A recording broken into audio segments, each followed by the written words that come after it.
Back in October of 1997, Sucker Punch Productions, a small group of video game developers, was formed, who worked with Nintendo of all companies to bring to the world 1999's Rocket, robot on wheels for the Nintendo 64. The game was a modest success, having overall decent reviews, but not turning a crazy profit and pretty much just going unnoticed. After the release of Rocket, Sucker Punch just gave Nintendo the double guns, and they went to go work with PlayStation, where they decided to make a game about a thief raccoon who likes to steal shit. This would later become Sly Cooper for the PlayStation 2, released in September of 2002. Similar to Rocket, the game would be a modest success until Sucker Punch later then decided to crack their knuckles, whip out the dick, and say, "Watch this, Sly 2 Band of Thieves," which would be Sucker Punch's first big success and put Sly and the company itself on the map. The success of Sly 2 demanded a sequel, Sly 3 Honor Among Thieves, to be released only 1 year later. After the Sly trilogy finished up its story, Sucker Punch would move away from the franchise and go on to create the infamous series, leaving Sly Cooper back in the foster home. Get it? Because he's an orphan, and his creators abandoned him? Like when his parents died? It wouldn't be until several years later that a new game developing company, Sanzaru Games, looked at the Sly series and said, "I want it." So Sucker Punch gave the keys to Sly over to Sanzaru to make the official canon 4th game in the series, releasing Sly Cooper Thieves in Time in 2013. This was a big deal. After being dormant for 8 years, Sly Cooper was back with a brand new continuation by a fresh new developer, and they fucked it! The game would be an extreme flop from both a fan opinion and with sales. In fact, this 4th game in the Sly series would be such a failure that it caused Sony to lose trust in the entire IP of Sly Cooper, and thus, Sly Cooper as a franchise has now been dead for over 10 years. In these 4 games, a lot was accomplished. A lot of interesting behind-the-scenes trivia, theories, game-breaking glitches, and a whole lot of this would make Sly Cooper such a massive talking point. That is why I am here today, my cheeky little good boys, to bring you through the Sly Cooper Iceberg chart. I went back and I played through each of the Sly games, and I wrote down every single damn thing that I thought would be even remotely interesting, and over the course of several months, with the help of the Sly Cooper subreddit as well, I constructed this big-ass chart. If you're above the age of 40, an Iceberg chart is essentially just a tier list of random trivia and little factoids that go from basic common knowledge to obscure and even creepy shit. So without further ado, let me introduce you to the Sly Cooper Iceberg.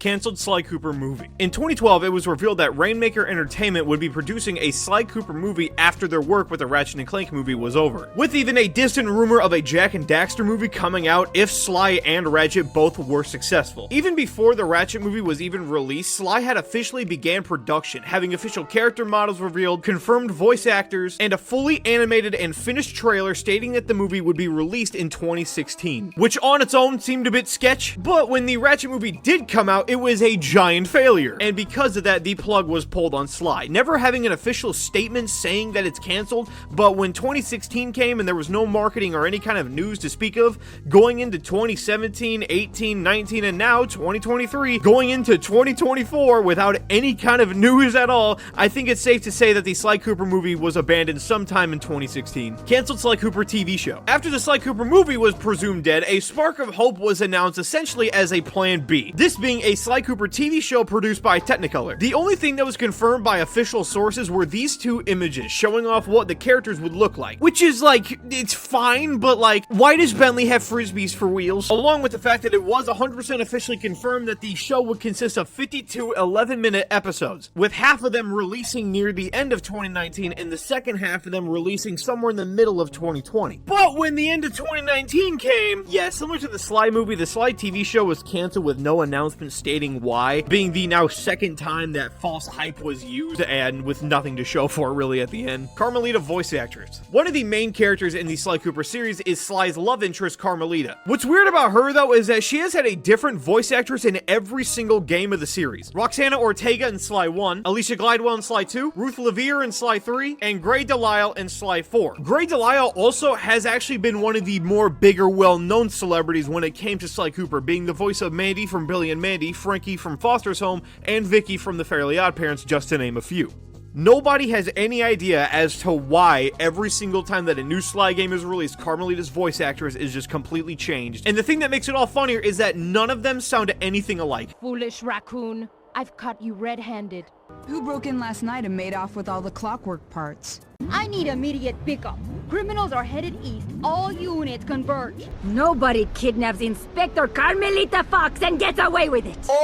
Connor. Connor is the fan-given name of Sly's dad, being Sly's biggest motivation for doing everything that he does, always shown with a hidden face and having the ability to walk on lasers. His name is never actually said in the games, but the general fan consensus was simply just to refer to him as Connor. The name just kind of stuck and pretty much just became his official name in the community. Clockwork sightings. In each chapter of Sly 4, at certain points of progression, Clockwork can be seen far in the distance, just watching you, which is incredible attention to detail due to the fact that he has lived throughout all of time. So that's pretty cool. Miss Ruby fight PS3 port. In Sly 1 for the PS2, the boss battle against Miss Ruby is a very different and out-of-place fight when compared to the other boss fights in the rest of the entire series. Instead of having you just simply beat the shit out of them, it's instead a rhythm minigame where you have to dodge flying shapes to the beat of the music. On the PS2, this fight is actually incredibly easy and super fun, but when the game was ported over to the PS3, they didn't update the music with the visuals, so the shapes no longer fly at you to the beat of the music, making the fight extremely difficult and kind of just defeating the entire point of it. So much so to now the fight is extraordinarily hard. Just better just to turn your TV on an entire mute and just do the boss fight that way.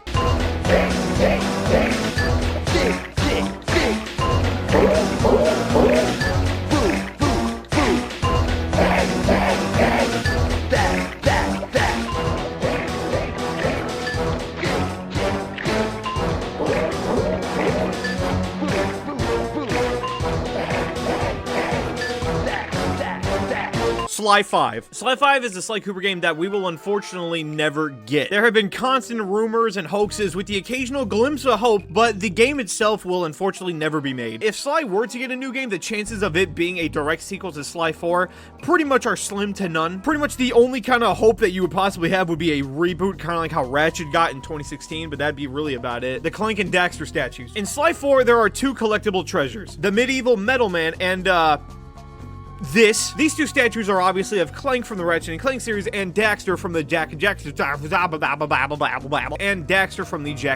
series. 3D glasses. Sly 3 released in 2005 during the whole 3D craze, which prompted Sony to make Sucker Punch include 3D glasses in the upcoming Sly 3 game. Every copy came with a pair of 3D glasses, and their in-game function was to make a handful of pre-chose levels have a 3D effect on them, which was a pretty fun idea, but it makes it even more funny when several years later, when the game was ported over to the PlayStation 3 and it no longer supported the 3D, the cutscenes still play out with the intention of giving the player a choice of whether or not they want to use the glasses for an upcoming section, but it would just simply cut to the next scene. Those caves are gonna be dark. Your optimizer goggles will make navigation easier.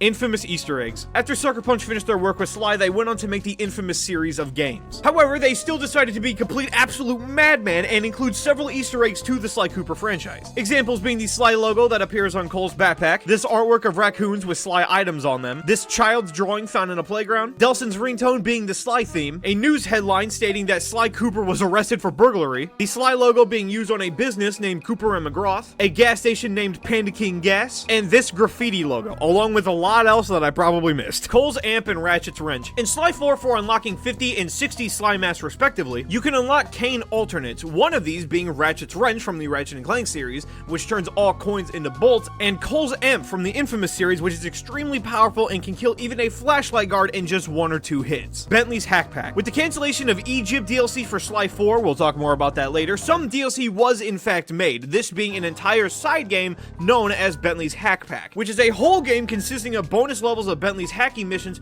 with new cutscenes and mechanics. It's rumored that this game is canon and takes place after the events of Sly 4 and after Sly got lost in Egypt. Sly 1 anime. After completing the first Sly Cooper game, you can unlock a bonus little movie cutscene thing, which is an officially made Japanese anime version of Sly's backstory and origin. Hashtag Free Sly from Egypt. Free Sly from Egypt was a hashtag that went around after the release of Sly 4, directed to Sony to help convince them to make a new Sly 5 game. Sly Raccoon. In the PAL versions of Sly Cooper, the game is renamed to Sly Raccoon instead of Sly Cooper. This is believed to be due to the fact that in some European countries, the word Cooper is believed to derive from the term peasant, thus being kind of like a pseudo slur, I guess. A Cooper is also someone who repairs barrels, but I mean, you know, it could be that too. They couldn't have that in the game. PlayStation All-Stars Battle Royale. When Nintendo created the highly successful crossover fighting game Super Smash Bros., PlayStation wanted to do it themselves in what is a very clear and poorly designed ripoff game of PlayStation's best characters duking it out. Except for f***ing Crash Bandicoot and Spyro, arguably PlayStation's two biggest characters. Sly Cooper would be included in this roster along with a stage themed around him being in Paris. He controls very well, but what makes him stand out amongst other fighters is that he is the only character in the game who cannot block. Instead, he just turns invisible. PlayStation Move Heroes. During the other instance where Sony copied an idea that Nintendo made, they created the Wiimote. The PlayStation Move. Yeah, let's go with that. One of the biggest titles to show this new controller and its capabilities was the long-awaited crossover between Ratchet & Clank, Jak and Daxter, and, you guessed it, Sly Cooper. Being PlayStation Move Heroes released for the PS3 in 2011, with the coolest part being that the game sucks!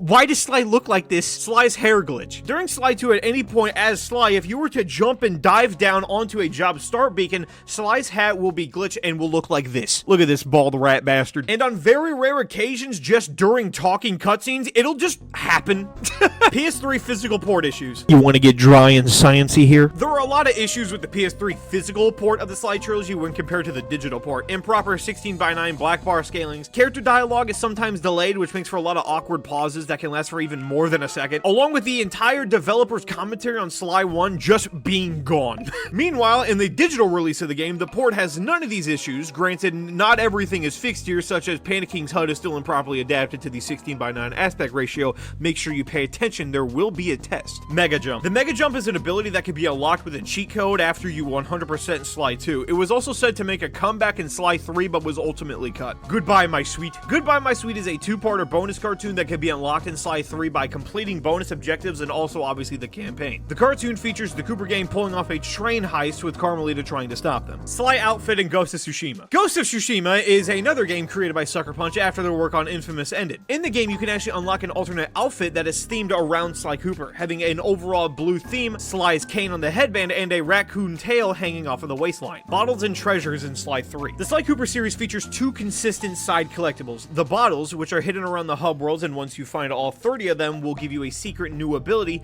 and treasures, being little items that if brought back to the safe house in one piece, can be sold for large amounts of bonus money. However, Sly 3 simply didn't have these two giant features. This was said to be due to the fact that the game was rushed during development and there was no time to go back and actually add all the treasures and bottles to the game. The bottles were not too much of a lack, but the treasures made it pretty much next to impossible to actually get any of the gadgets or power-ups in the game without having to grind pickpocketing. I think I can speak for everyone when I say thank God they got rid of the bottles and treasures, but they kept the 3D glasses. That was definitely a needed feature. Rift Apart cameo and voice logs. In Ratchet & Clank Rift Apart for the PS5, there are unlockable voice logs said by the Lumbaxes who are currently testing out the Dimensionator. One voice log describes how one of the dimensions they landed in bears a striking resemblance to that of Sly Cooper's world. And when actually using the Dimensionator yourself, there is a small chance that Sly or the team van will briefly appear before vanishing.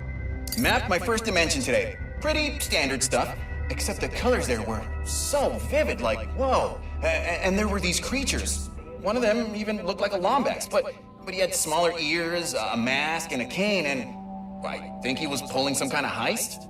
Whatever it was, it looked cool. B-Mask Retrospective. YouTuber B-Mask is an internet creator who makes large-scale video essays about certain video games, this including Sly Cooper, in his 3-part docuseries, The Sly Trilogy Retrospective. Totaling roughly 3.5 hours long, this docuseries goes over the entire Sly trilogy in tremendous detail and is definitely worth a watch. Timing is Everything. Timing is Everything is an 11-minute animated short produced by Sony to help market Sly 4. The cartoon features the Cooper gang attempting to steal an antique watch from the series' veteran villain Mugshot. Unlike Goodbye My Suite from Sly 3, where it was a comic book style type of thing featuring moving pictures, timing as everything was a full-on finished animation. Collection minigames. When the Sly trilogy was brought over to the PS3, Sanzaro included a nice simple little bonus of 4 mobile phone-esque minigames. The games themselves aren't that in-depth, but they just serve as a nice little time killer. Vitan Vivi. Vitan Vivi is one of the best YouTubers when it comes to Sly-related content, being essentially the best news outlet for any type of new Sly Cooper info, along with standalone videos like theories. The Sly 2 demo and Ratchet 3. In Ratchet & Clank Up Your Arsenal, still a great name. For the PlayStation 2, holding down every shoulder button while on the main menu and hitting start will play a secret demo of Sly 2's intro level. 2-player. Sly 3 actually introduced a side mode consisting of a 2-player set of bonus minigames. These include Cops and Robbers, where one person plays as Sly and tries to steal things while the other one plays as Carmelita and tries to stop them. Hackathon, where 2 players last as long as they can of one of Bentley's hacking minigames. Biplane Duel, where 2 players dogfight and try to shoot the other one out of the sky. And Galleon Duel, where 2 players take control of pirate ships and have to sink the other player's boat. Character butchering. This is a fun one. One of the biggest criticisms Sly 4 received was how poorly they wrote the characters, taking what was once a character trait from each character and making that one trait the entire personality. Sly is occasionally known for making smug jokes and funny comments in the trilogy, where in 4, every sentence that he says is a joke. Sly, this place is locked down tighter than, well, tighter than something. Your database security, Murray's pants. And there really is no way in except for the front entrance. I think there's only one option. The doorbell. I'm going to need some raw materials. The trick is going to be finding some quality wood, leather, and metal. Sure. Anything else you want me to pick up while I'm out? Eggs, milk, maybe some wax for your shell. From the level of security, I'd bet the farm it's Gallinscade. You have a farm? I get it! Murray had an arc in the trilogy where he went from a scared little bitch to a muscly brawn hunk, where in Sly 4 he is just reduced to the fat guy who mentions food in every single line he has and is always eating in every cutscene he's in. You need to develop your reaction speed, and not just at the dinner table. A real fighter knows when to strike and when to back off. Like whether or not to have one more pepperoni and chocolate chip burrito. I also won the ramen eating championship, but that's another story. Everything at once! Sort of like a triple-decker pizza! Penelope was an overly cute, adorable, wholesome little nerd to a legitimate evil supervillain at the drop of a dime. Carmelita also had a big change, but we're going to discuss a little bit more on that later. Bentley is seemingly the only character to remain fully intact without any major changes, aside from the amount of technology puns that he uses during gameplay has increased drastically. Sly 4 loading screens. Another major criticism Sly 4 faces are the loading screens, having loading screens that can last upwards of minutes. Changing anything in the settings causes a loading screen, and one of the most famous examples is that you can change your character in the trilogy dozens of times before changing your character once in Sly 4. The belly dance scene. One of the weirdest and most out-of-place scenes in the entire series is the belly dance scene from Sly 4. Alright, now I want you to pay attention, alright? Stay with me. There are 3 guards blocking a door. So, the technology genius, master thief, the strong brute, and the borderline genie and a police officer, instead of simply defeating the 3 guards, the only way to get past them is for Carmelita to wear a slutty outfit and make her shake her ass at them. Which is just f***ing incredible. It's not that I have a problem with the scene itself, I just can't understand how forced and unnecessary it is. Makes it even funnier thinking about how it was even written into the game, thinking of just some neckbeard in the writing room going, "Let's sexualize the fox in the kids' game." And everyone else in the room being like, "Yeah, that's a great idea, let's put it in."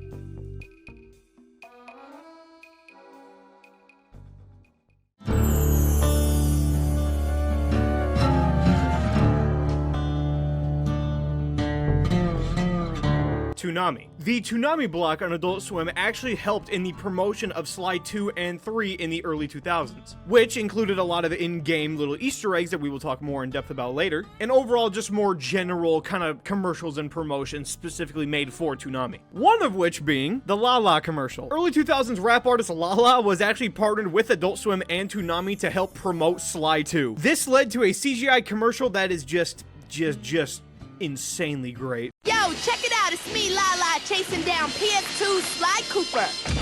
Sly and his crew are back and they're bringing down the house with the biggest heist ever. Yo, slow it down. Hey, please, I dig rappers, not raccoons. You guys at home, keep it right here to see who's at #1.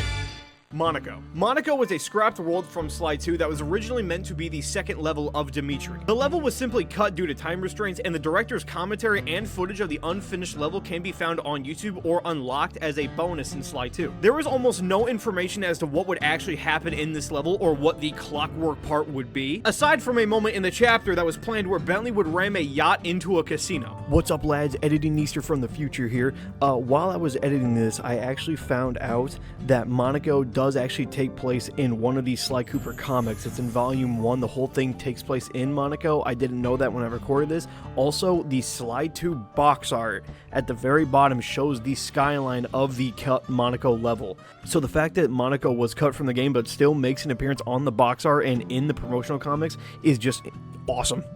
Rocket's grave. In Chapter 5 of Sly 2, zooming into one of the decorative tombstones will show the name Rocket featured on it. This is a reference to Sucker Punch's previous game, Rocket Robot on Wheels, which was then and still is a dead franchise, hence the tombstone. Rocket and JoJo's ghost. In the same level in Sly 2, going into the crypt with the evil wolf priestess after you already set the ghost free, by standing in a certain corner and looking back at the coffin with the binocucom, it'll actually display the ghost of either Rocket or the character JoJo. Invisible rope. After defeating Octavio and going to where the stage used to be, the collision physics for a walkable rope were not removed, meaning by jumping and hitting the circle on it, Sly will walk in the air where the rope used to be. Peanut! In partnership with Toonami, a cheat code was actually put into Sly 2 that will let you throw out a doll of the Toonami mascot. His purpose was to scream something and then attract guards by yelling, "Hey, hey, hey!" However, on very rare occasions, he can actually instead say, "Peanuts!" Moonwalking. Similar to the invisible rope glitch in Sly 3, in Sly 2, after defeating Dimitri, the collision still exists on top of the nightclub peacock sign. Spire jumping onto it will cause Sly to float in the air and slowly move away from it. If you were to walk while this is happening, Sly will then proceed to walk backwards in the air, giving this glitch the term moonwalking. The microphone feature. The PS2 version of Sly 2 is actually compatible with the PlayStation 2 microphone accessory. By saying something into that real-life microphone, it will cause a guard to hear you, and then they will go run away to try to find whatever made that noise. Meaning, if you call a guard a bitch, he will go find out who said that. Meaning, you just canonically called that guard a bitch. Museum paintings. During the intro level for Sly 2 in the museum, if you looked at the paintings, some of them feature official artwork of the Fiendish Five, along with real concept art for Sly 1. Comics. The Sly series actually had 2 promotional comics produced by DC. Volume 1 of the series takes place in between the events of Sly 1 and 2, while Volume 2 of the series takes place between the events of 2 and 3. Volume 2 is especially important because it shows the prologue of Sly 3 and what led to the events of Sly 3. Having Bentley in the hospital from the Clocklaw incident, showing Sly visiting McSweeney, and actually showing the exact moment that Murray left the team. Horseshoe in Sly 4. Sly 1 is a very different game in terms of its mechanics, including the health bar, which instead of an actual video game health bar, the game uses a horseshoe mechanic. The game will have you die in one hit unless you have a horseshoe, and then you are allowed to take another hit again. Kind of similar to like a Totem of Undying from Minecraft. Sly 4 was originally going to have a bonus harder mode in the game that replaces the actual health bar with this Sly 1 horseshoe mechanic. However, the feature was scrapped due to time restraints. Sly 5 poster. One of the biggest and most legit looking hoaxes that have ever appeared in the Sly community was this poster titled Master of Thieves. However, this poster is just simply fake and is just a nice Photoshop. But as hoaxes do, it did manage to fool a lot of people in the early 2010s, including myself when I saw this in 2011, you bat. Panda King was the first boss. A lot of people notice how easy the Panda King's level and boss fight was in Sly 1, considering it's the second to last chapter in the game. And you'd be right, because it was actually confirmed by Sucker Punch that Sir Raleigh and Panda King actually had their worlds swapped in the order that you visit them in. So the first world that you were meant to visit in Sly 1 was going to be China, and you would go to Wales far later in the game, which doesn't make any sense to me because I think Wales is just as easy as China, but that's just my opinion. La Paradox boss fight. The final boss of Sly 4, and subsequently the final boss of the entire series,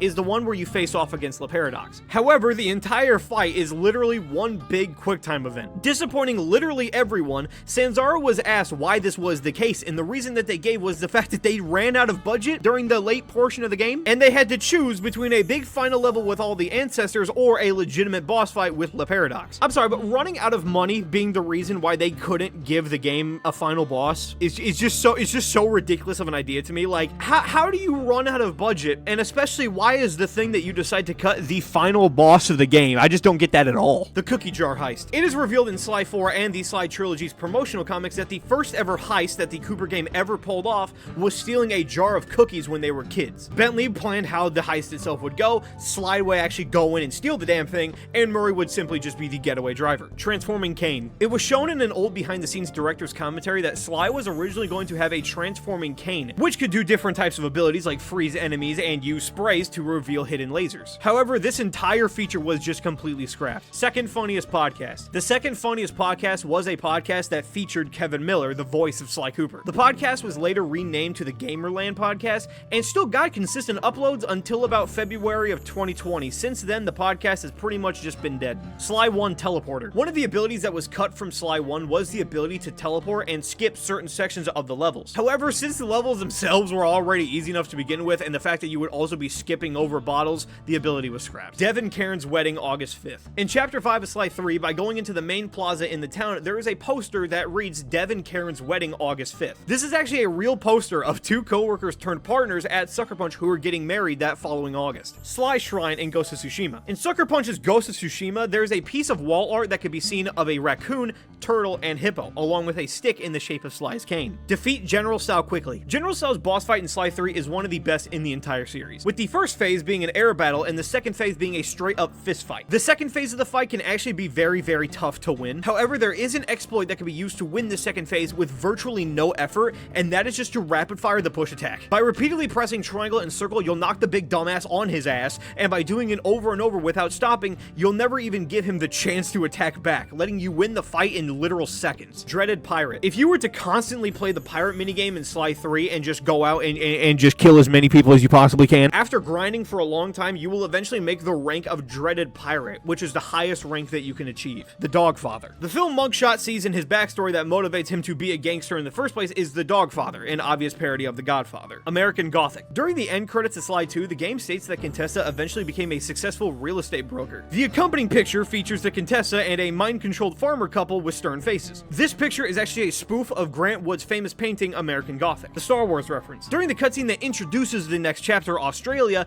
Murray explains that he has been trained by the Guru. One of the flashback photos that is shown of this involves the Guru holding onto Murray's back, which is obviously a reference to Star Wars where Yoda trains Luke. Murray is even seen wearing the exact same outfit. Behind the Ice. In Chapter 7 of Sly 2, while scaling the lighthouse, there is a section at the very top where the back of the ice is actually reachable. Getting lucky and managing to finesse your way in, you can actually get behind it and scale down the lighthouse from the opposite side. Man with Guitar. In Chapter 1 of Sly 2, inside Dimitri's nightclub, there is a screen that can be seen portraying a real human holding a guitar. It's not super obvious to even notice as the angle it's at is relatively out of sight, but nonetheless, there is a person just casually here that no one knows who he is. He can also be seen on the newspapers around town as well. Murray voice change. In every installment of the original Sly trilogy, Murray has a different voice, but never loses the actor who plays him, kind of like the opposite of the Carmelita thing that we talked about earlier. Chris Murphy, Murray's voice actor, in Sly 1, he has a very high-pitched and kind of crackly voice. In 2, he's very deep when he talks, and he's very confident and kind of calm with his whole demeanor. And in 3, he is extremely hyper and uses more teenage mannerisms and words. Well, I drove to this hot dog stand for a quick snack. What if he doesn't want to come?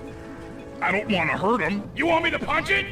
I could do that. Eat it, piston f***er. Sly 2 demo differences. There's quite a lot of differences between the demo and the final release of the game. The health bar is entirely different and uses a number percentage for the gadget's stamina. The job complete screens are very different. The art of Bentley has him holding some sort of futuristic gun instead of his crossbow, and all sleeping darts are orange instead of green. Bentley and Murray logo change. When Sly 2 was released, Bentley and Murray were given their own thief logo similar to how Sly does. However, when 4 was released, their logos were redone and simplified and changed to look more simple like Sly's. Zig and Zag. Zig and Zag were two characters from Sly 1 that were cut. They would follow Sly from world to world and take pictures of him, acting as the game's checkpoint function. During development, they were just simply cut from the game without really any reason given. What makes it even more interesting is that the characters actually do make a cameo in the official Sly 20th anniversary poster. Pink or purple. In the Sly games, Murray's color is very inconsistent. In the original trilogy, he's mostly a bright shade of purple in the game, but was pink in the cutscenes. The opposite is the case with Sly 4, where he is a dark purple in the cutscenes and bright pink in the game. Why can Toothpick grow? One large piece of writing that went completely overlooked by the writers is that the character Toothpick from Sly 4 just has the ability to grow into a giant on command, but it's never once shown or said or even hinted at how he can possibly do this. He just kind of does. Not even anything in his backstory tells you anything. He just has the ability to grow, and you okay. Sly 4 isn't canon. There's a theory that Sly 4 isn't canon to the overall series of Sly, and is simply an alternate universe as the one seen in Sly's 1 through 3, which would explain why all the characters are drastically different and behave so differently in the games, when we all know that this whole entire theory is literally just Sly fandom cope. Ratchet & Clank movie cameo. In the Ratchet & Clank movie, there is a scene where Clank is scanning Ratchet to determine what species he is. At one point, he very briefly uses Sly as a reference. What makes it even more interesting is that this is the actual model that they were going to use for the Sly movie.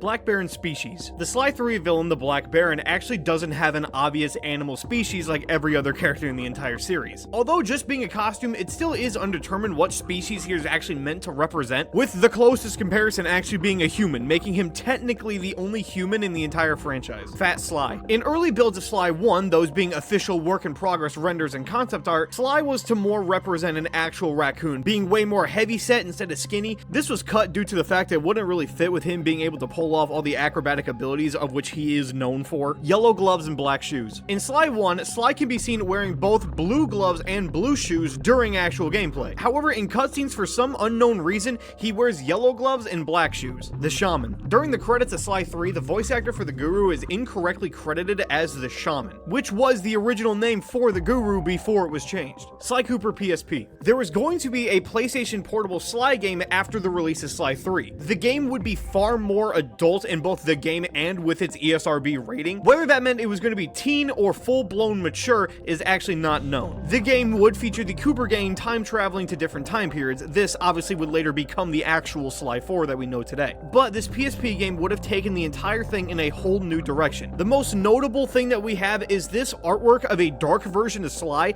and these overly sexual images of Carmelita. Sly logo PlayStation Showcase. During the PlayStation Showcase of upcoming games, a short skit played featuring characters that are currently having new games coming. However, eagle-eyed viewers noticed that also in the trailer, for only a few frames, a Sly Cooper logo can briefly be seen. What makes this even more of a mystery is that instead of it just being a fun Easter egg, is that every single IP shown in the showcase has a upcoming game. Sly Cooper is the only one to be featured in this showcase without a confirmed title on the way, leading to the discussion of whether or not this is just a cool little reference and Easter egg or an intentional clue. Murray is bisexual. The original plan for the series was that the character Murray was going to be bisexual. One of the reasons was due to Murray's voice sounding a bit too weird and prompting test audiences to make a connection that the guy doing the voice of Murray is just simply doing a Barney impression. You know, one sheet of paper for each character, you know, a little picture of the character, the whole list of things about his personality, one of which was sexual orientation. And I remember Murray's as being like experimenting or something like that. Are you serious? I don't remember that, but I believe it. Yeah. That's So pretty yes, awesome. I am serious. As that's what I remember, and because this is the only way I think I came to the original voice that I used in the audition. So I'm thinking, okay, well here's a big, gay, pink hippo with a little vest and no pants. He's got a little, little raccoon for his friend here, and some of the dialogue was, was like, "Hey, Sly," like that, and there were wow.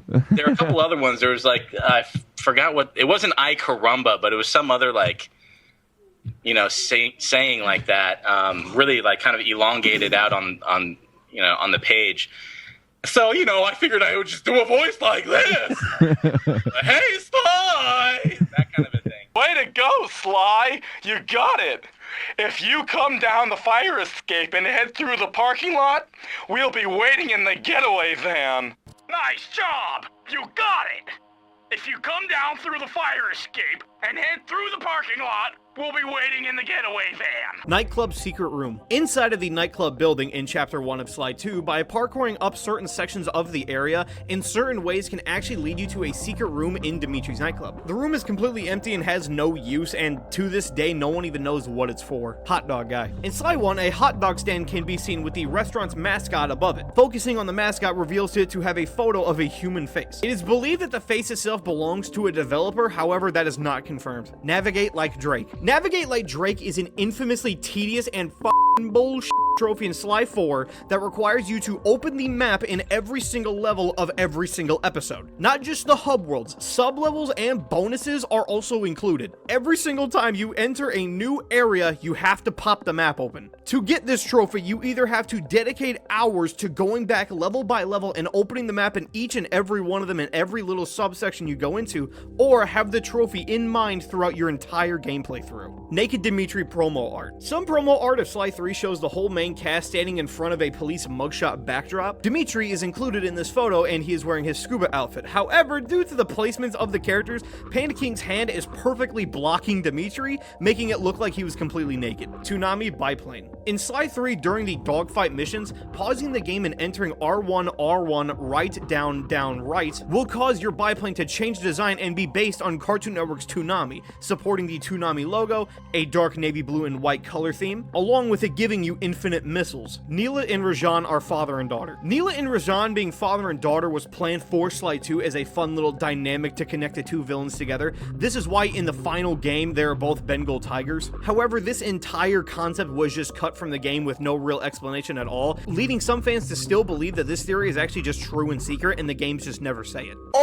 Into the Machine original layout. Into the Machine, a level from Sly 1's Chapter 1, was originally planned to be over double the length and made to be much harder. The level was shortened up quite a bit and made easier before the final release. Rocket graffiti. In episode 2 of Sly 1, during the back alley heist mission, lots of graffiti can be seen of the N64 game Rocket's box art. The easiest spot to see it is on the ground under the 3 bulldog statues. Slights in common. Sly's ancient Egypt ancestor invented the invisibility trick and was actually the one who started the Thievius Raccoonus and the Cooper Vault in the first place. Probably the funniest part about the whole thing is that he is probably the most important Cooper member, yet he of all people was the one who got the boot from the game. Third coffee shop. A semi-well-known Sly 3 glitch is the one where an interaction icon actually appears on the police HQ in Chapter 1 of Sly 3, and interacting with it will make the camera pan over to the third coffee house and load the interior map for it. The reason that this happens was due to a cut mission in the game where you would rob a museum. However, in the final game it was replaced with the third coffee shop of the mission guard duty. In terms of the entrance icon being on the police HQ though, is completely unknown to this day. Guard in the safe house. If you were to return to Chapter 2 of Sly 2 with Murray's Atlas Strength ability unlocked, you can pull off a very funny glitch. Since the safe house doesn't have a door on it, you can actually pick a guard up and walk them back into the safe house with him in hand. He will be glitched and will appear floating in the character select. Large Diamond. The Large Diamond is the rarest item that can be pickpocketed in Sly 2, only being able to be pickpocketed during the final chapter, and even that, its percentage of being actually grabbed is crazy low. Cops are pigs, literally. A small subtle adult joke in the Sly series is that when a regular cop is shown, with the exception of Carmelita, they are always pigs. These include the background cops that can be seen in Sly 1 and 2, and also the museum guards in Sly 2. If you want to get super petty and technical, Carmelita's mercenaries in Sly 3 are not pigs. That's because they're not cops, they're mercenaries. Carmelita versus Mugshot music. In the PS3 port of the Sly trilogy, during the fight between Carmelita and Mugshot in Sly 3, the PS3 version is missing the music that plays during the fight. Nobody knows why this glitch occurs, and it makes the fight kinda awkward.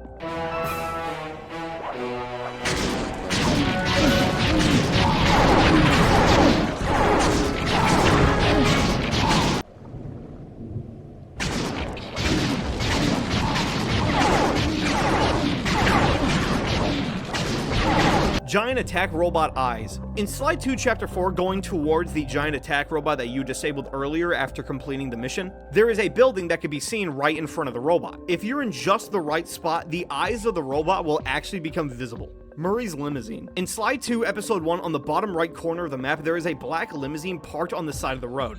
If you try to finesse your way between the car and the wall, sometimes Murray will glitch and jump upwards, but other times he will straight up get launched into the air. Real Sly cane. A game-realistic Sly Cooper cane with a metal hook, wooden handle and all is currently at Sucker Punch Studios. They were never for sale, and there only exist 2 photos of the cane. Carmelita in the safe house. A bizarre choice that Sanzaro made was one that was most likely just put there just to convince people to buy the game, is the fact that Carmelita is selectable in the safe house. However, she doesn't have a single mission, which just makes the choice to include her in the safe house just pointless and bizarre. The TMNT reference. In the Sly 4 tutorial, Bentley says, "The last time I was in these sewers, I was just a teenager." Which is a reference to the Teenage Mutant Ninja Turtles, considering that Bentley practically is that. Sly and Murray's hacking avatars. We all know what Bentley's hacking avatar looks like, but what some overlook is that in Sly 4, 2 new avatars are introduced. A strong and bulky pink tank, which is believed to be Murray's hacking avatar, and a quickly moving slick blue vehicle that belongs to Sly. Spiral health bar. I talked a bit more about this earlier with the Sly 2 demo differences, but in the early versions of Sly 2, the health bar was in the shape of a spiral instead of the classic pie chart. The spiral was used in all marketing of the game and still appears in-game when controlling a vehicle or protecting someone, meaning that the health bar was changed from a spiral to a pie chart very, very late in production. Flying carpet. A secret Easter egg in World 5 of Sly 4 is that there is a chance that a flying carpet can be seen flying around the map. If you manage to land on this flying carpet, you can actually sit on it as it will then proceed to fly you around the map. Sort of like a makeshift fast travel. Clockwork was here. On the bottom of the Dragonclaw statue treasure in Sly 4, markings on the bottom of the artifact read Clockwork was here. How he wrote that with those big ass wings is a mystery to me. She's a woman, she doesn't know up from down. An infamous line said in Sly 3 by the villain General Tsao is the sexist line. But she doesn't want to marry you. She's a woman. She doesn't know up from down. This very controversial line shocked many players as to its offensiveness in a E10 rated game. Pop figure. In 2022, Funko released an official Sly Cooper Funko Pop figure as part of their PlayStation line. The pop figure itself is actually extremely rare, and on Amazon it's currently being sold for $85. Rift Apart promotion. During the build-up to Ratchet & Clank Rift Apart for the PS5, Insomniac tweeted this picture of Sly getting sucked through one of the dimensional portals as part of the marketing.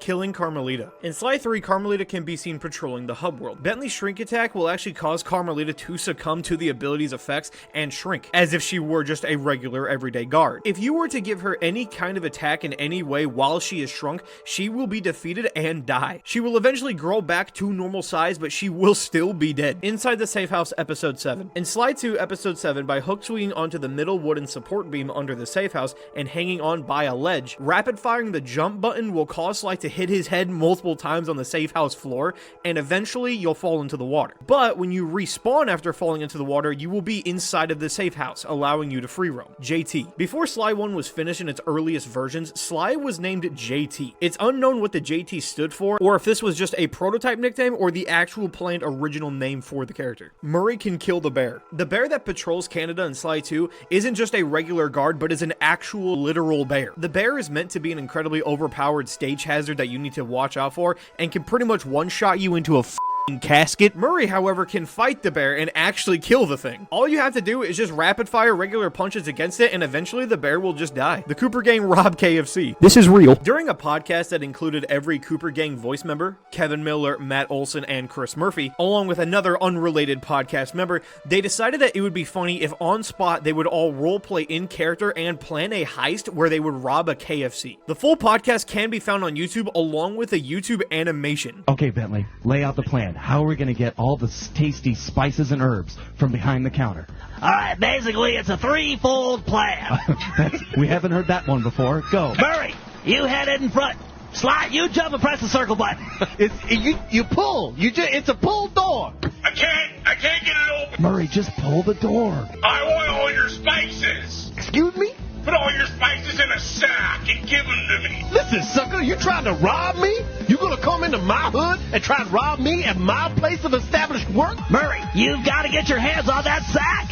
Can I just touch the sack? I just want to touch it. How about that? I'll leave it here. I just want to be able to feel it in my warm hand. Okay, I got the chicken and the old man and the colonel. What should we do now? I actually have been driving away for the last 2 minutes. What happens when you jump and press the circle button? Well, I can tell you something. I will ding a few things. I could ding a few things if you know what I'm saying, my brother. You know what I'm saying? I don't, actually. Cooper Court of Thieves. Cooper Court of Thieves is a plan to release full 20-hour Sly Cooper fan game created by Damsel Interactive. The game is actually made on PlayStation's Dreams, of all things, and will tell the story of Sly Cooper's son. All that exists so far are showcase videos of certain items in the game with certain models, with a release date still being unknown. DSP. Prepare your balls for this one, lads. DSP, or Darkside Phil, is known to be, for lack of a better term, one of the worst YouTubers in both quality and with commentary. The reason why he is on the Iceberg is that one of his most infamous series is his playthrough of the Sly trilogy, where he makes constant toilet humor, screamed at the game whenever he lost, and is just overall terrible at Sly. I will admit though that if you do like stupid humor, it can be kind of funny. What? Okay. Yeah, I'm not protecting him. Even though I'm fighting everyone around him, I'm not protecting him. What the fuck? Come on! There's no one even on him! Dude, look, he's completely by himself! Come on, dude. This is silly. There, he actually did a normal... Oh, you did a normal, there's still miss! What the fuck, man? I've done this jump like 10 times already. Now I can't do it. Why is the game trolling me? Why is the game trolling me? Hey Genius. In the job Lighthouse Break-In in Sly 2 Episode 7, there is a hidden line of dialogue that can only be heard if you do nothing. By entering the lighthouse as Sly and not opening the door for Bentley and Murray, after a while, Bentley will make a comment on your cluelessness by saying, "Hey Genius, 6-finger Sly." During the beginning cutscene in Sly 2, while Sly says, "Or an intentional clue. Either way." Sly can be seen holding his chin. Looking closer, Sly has 6 fingers in this shot. It's actually kind of crazy how that never got caught. Green Episode 5. Sly 2 Episode 5, a chapter known for its dark tone and black and red gothic atmosphere, was originally going to be green instead of red. The Sly 2 censored gambling scene. In the PS2 version of Sly 2, after completing Dimitri's level, during the wrap-up cutscene, it shows the Cooper gang playing poker. However, in the PS3 version, this part of the cutscene was just straight up removed, probably since it was gambling in a game rated E. The gang and I headed out of town for a week in Monaco. Bentley wanted to try out his new card counting formula, and I figured the team had earned themselves a well-deserved break. The gang and I headed out of town for a week in Monaco. I figured the team had earned themselves a well-deserved break. Sly never starts an operation. A fun little factoid about Sly 2 is the fact that Sly never actually begins any of the operations in the final game. Bentley and Murray start off each and every one, with the only exception being the final chapter in the game, since it doesn't have an operation to begin with. Hungry Croc. An infamously dark mission in Sly 3 involved Murray throwing guards at a crocodile to be killed and eaten. If you step back and process what is really happening here, you are literally murdering dozens of innocent people who are just doing their job. It's a bit strange. Winthorpe. Winthorpe is a character who works at Interpol and is someone who is a secret admirer to Carmelita. Winthorpe actually never makes an appearance in a single game and only appears in the Sly Cooper comics. Dimitri's special intro. Similar to Sly, Bentley, and Murray's special title cards during the tutorial of Sly 2, while showing their names and titles, Dimitri also has one of these special intro graphics. However, nobody else in the game does. No hero or villain shares one of these intro graphics. It's never known why he's the only one who does, but considering he went on to then become one of the biggest characters in Sly,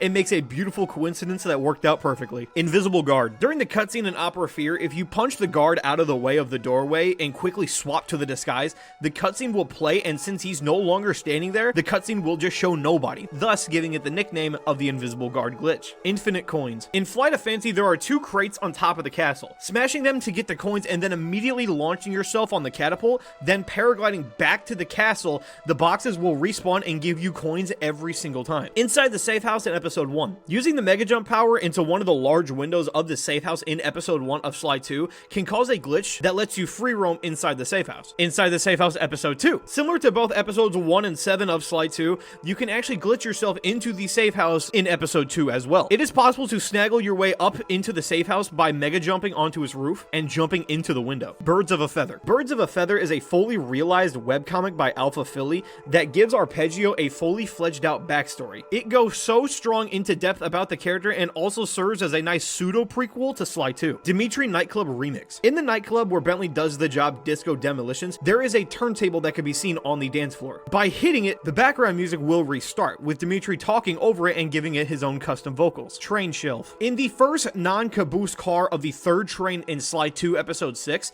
there is a shelf for baggage that you can climb onto and run across. If you choose to activate your paraglider while on this shelf, major game-breaking glitches can occur, involving just being pushed out or being straight up launched hundreds of miles away from the train, forcing you to quit the game. What does Sly say during the Miss Ruby fight? A long-time debate of the Sly Cooper community was whether Sly was saying "dig that voodoo" or "zigzag voodoo" during a deadly dance in Sly 1.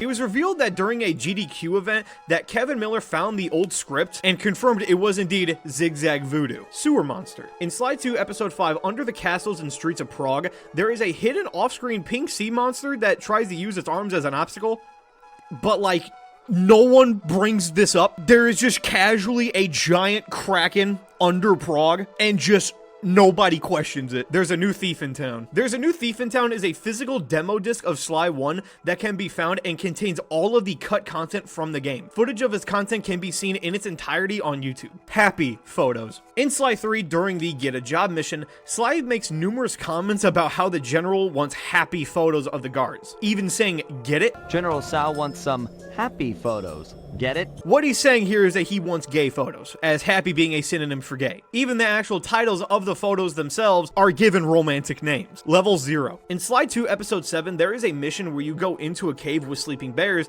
and must climb on ice on a wall. Funnily enough, there is one section where the ice curves down and you can actually see a opening to the other side where it's just a black void. Upon jumping into this easily accessible black void, you will infinitely fall in an area dubbed Level 0. You cannot get out unless you quit the game entirely. Growing Sal. In the mission Get a Job Again in Sly 3, when Sly is pretending to be a photographer and you first walk up to Sal in the palace, he is very large, and when you're down the hallway, as you get a closer look, he will shrink to the realistic size and vice versa. Meaning that the closer you get to him, the smaller he is, but when you walk backwards away from him, he will literally grow in size. Pay attention to his body scales.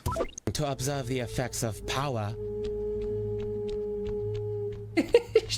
Shrinking. Experienced Tail Gunner. One of, if not the best hidden adult jokes in the series comes at the end of Sly 2 where Carmelita says, Sly, for once, let's cut the flirty chit-chat and get down to business. I need an experienced tail gunner. In which Sly replies, "That's not flirty chit-chat." The joke being a sex joke. Inexperienced tail gunner. He's talking doggy style.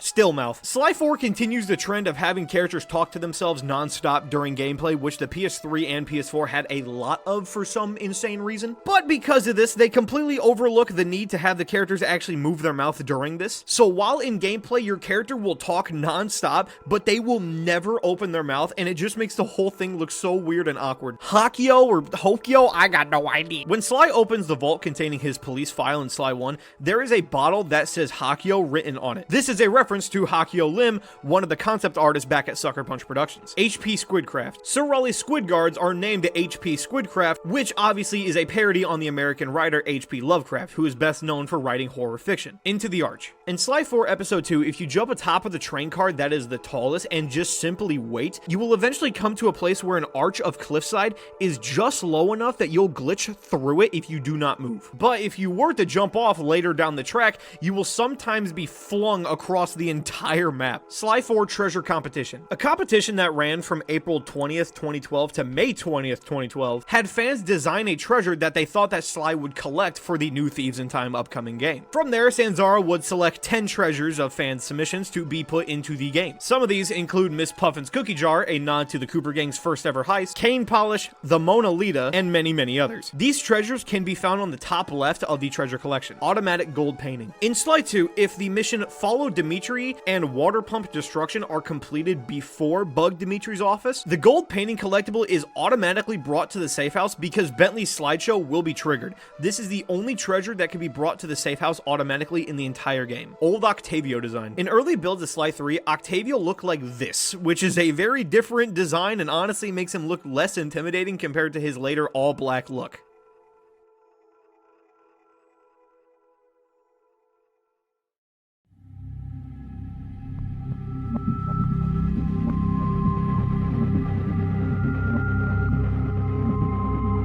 Sucker Punch Fursona. This is a theory that characters in the Sly series are some of Sucker Punch employees' personal personas that they have self-inserted into the games. As there is no evidence behind this, it's still a fun theory just to play around with. Killing Rajan and Contessa. It is possible through glitches to be able to access both Rajan and Contessa before their respective fights. Rajan's during the recon mission and Contessa whilst Bentley eavesdrops on her. Fighting them will eventually cause them to be defeated. The Locomotion Tutorial. This is a cut piece of dialogue from Sly 1 where Bentley is explaining how the mechanics of the game work. He mentions Sly's locomotion, but not much more is known on that and what mechanic it is that he's even referencing. Sly Cooper is a DC superhero. The Adventures of Sly Cooper were two prequel comics that were produced by DC, technically meaning that Sly Cooper is a DC vigilante character. Sly 4 Deceit of Thieves, the most ironic name of all time. Sly 4 Deceit of Thieves is a fan-made Sly game pitch created by Savo Central. It is known throughout the community under a negative light as it was created as a tool to draw in false hype about a story that is arguably worse than the one that we actually got in Thieves in Time, despite being advertised as a Thieves in Time replacement, hence the name Sly 4 Deceit of Thieves. A trailer was released for the project and was marketed as this new major upcoming fan project,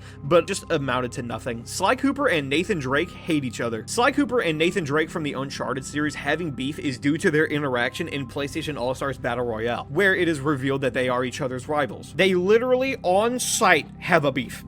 I'm sure I'm getting closer. I can just figure out this last bit. Careful, careful. A real thief would know just how valuable those are. And I suppose you know what they are, huh? Squirrel Boy? Sure, they're mine. Really? They're definitely not the property of some 2-bit treasure hunter who found them. Well, it shouldn't be too much trouble for you to take them off me then. Come on. You know, either I'm going crazy, or some of this gibberish is starting to make sense to me. No, you're definitely going crazy. Those belong to yours truly. Really? Actually, I've kind of grown attached to them. You still don't have any idea what they are, do you? Why don't you let a real treasure hunter take care of them? Well, aren't you adorable? I'll tell you what. You give me those papers, and I'll save you the embarrassment of having them taken off you. I don't think so, Roadkill. Spice is a code word for drugs. It is very obvious when looking into it that Spice in Sly 2 is a code word for drugs, meaning that the Claw Gang is one giant global drug cartel that you need to take down. This also proves why anyone who is currently on Spice becomes completely feral and acts crazy. It's all side effects of the drug, just like we practiced. You nervous? This is in reference to some cut extra dialogue between Bentley and Sly during the intro mission of Sly 3. Some of it would be moved to the China operation, while most of it was just simply downright cut. This all would be replaced with the "you are the ball" dialogue that we get instead. Dimitri's second level. In Sly 2, every Claw Gang member gets 2 chapters dedicated to each of them except for Dimitri. He was going to have this second level, which took place in Monaco that we discussed earlier, but obviously was scrapped from the final game. John Cretan's jacket. In the beta version of Sly 2, during the Gathering the Tuxedo mission, the original plan was that each piece of the suit belonged to a Claw Gang member. Not only was this removed, but John Bassan's jacket was named John Cretan's jacket, it, which was his original name, the baseball mechanic. A cut mechanic from Sly 3 involved Bentley throwing a bomb to you and Sly hitting it far away with his cane like a baseball and a base bat. This mechanic was going to make 2 appearances in the game. In Venice, it was going to be used in a cut mission named Destroy the Ferris Wheel, which involved pickpocketing keys to unlock the Ferris wheel's main control panel and then destroying the wheel itself with the 3 bombs that Bentley would launch at you via the baseball mechanic. This mission being cut is why when you actually play the final game, Sly just comes up and just hits the padlocks off. And in Australia, you would use the baseball bomb mechanic onto the surrounding mountains to knock nearby wall hooks into place, where in the final version of the game, they are already in position. Coast is clear for what? Before meeting Dimitri, Sly is told that Dimitri has informed his guards to ring the bell when the coast is clear. I just intercepted an email from Dimitri. He's ordered his guards to ring the boat's bell when the coast is clear. As Sly replies with, "Coast is clear for what?" What makes this so funny is that it is never actually said what Dimitri is looking out for. Of that, I'm uncertain. We know that it's not Sly, since Dimitri didn't even know that Sly was even a thing yet, and it seems like this was going to be foreshadowing something, but nothing ever came of it. Dude, that's kick-ass. During Sly 1, after the Panda King boss fight, a newspaper article is shown. If you look in the top very left corner of the page, it reads, "Dude, that's kick-ass." I guess the ESRB wasn't paying too much attention. Ha! Dumbass! Murray's chair in Jailbreak. In Chapter 4 of Sly 2, Murray is not allowed to free roam. There even is a chair in the safe house for him to eventually sit in, but even after you beat the chapter and return back, Murray will still be gone and his chair will always remain empty. The Ruby crime ring is Miss Ruby. In Sly 2, Episode 3, in the mission Rip Off the Ruby, there is a crime ring that supplies you with a Cherry Bomb 500 explosive. The theory is that the members of the ring that you meet are either Miss Ruby herself or a follower of her. Considering that the hooded figures and Miss Ruby sound so much alike, and the fact that they're trying to buy a ruby in the first place. Above the crypts. By using the Mega Jump gadget in Episode 5 of Sly 2, you can actually jump through a top window into crypts and travel on top of them, looking into the dark void that surrounds you. Bentley's size difference. Bentley's size is not consistent throughout the entire series. In Sly 2, Bentley was so small that he was able to fit on Sly's back during the Episode 5 operation, but in Sly 3, Bentley is the same size, if not bigger than Sly. Carmelita cheese jump. In Flight of Fancy, during the mugshot boss fight where you play as Carmelita, if you defeat him while bouncing on the cheese wheel, the cutscene of Carmelita will continue to play while she is still bouncing. Sly 2 E3 demo changes. This demo of Sly 2 is a even less polished version of the demo in Ratchet & Clank 3. This version has major changes from the second demo and the final release. This being involve you pickpocketing key cards instead of traditional keys, and Murray having a placeholder voice actor, which is just magical. Greetings, citizen. I hope you weren't harmed by my meteoropic entrance. No, Murray, I kept at a safe distance. Good, good. The Thunderflop knows neither friend nor foe, only destruction. Greetings, citizen. I hope you weren't harmed by my meteoropic entrance. No, Murray, I kept at a safe distance. Good, good.